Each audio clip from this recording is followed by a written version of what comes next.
Hello everyone, আজ আমরা দুজনে চলে এসেছি আমাদের নতুন বাড়ির জন্য কিছু ওয়াল টাইলস, ফ্লোর টাইলস আর টয়লেট অ্যাক্সেসরিজ দেখার জন্য। এটা হলো একটা অল ইন ওয়ান শপ। এই শপটাতে কিন্তু তোমরা সমস্ত কালেকশন অল্প অল্প করে পেয়ে যাবে। খুব বেশি স্টক নেই, বাট যেটুকু স্টক আছে মোটামুটি চয়েস হয়ে যাওয়ার মতো। কিন্তু আমার যেটা একেবারেই চয়েস হয়নি সেটা হলো দোকানের মালিকের বিহেভিয়ার।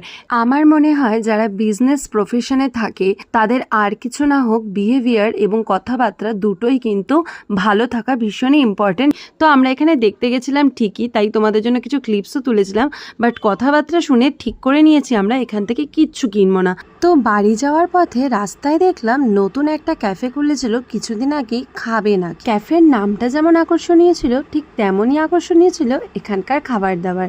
আমরা এখান থেকে অর্ডার করেছিলাম একটা chilli chicken fried rice combo এবং একটা মাটন কষা আর পোলাও কম্বো। আমাদের তো খাবারের টেস্ট জাস্ট দারুণ লেগেছে, আর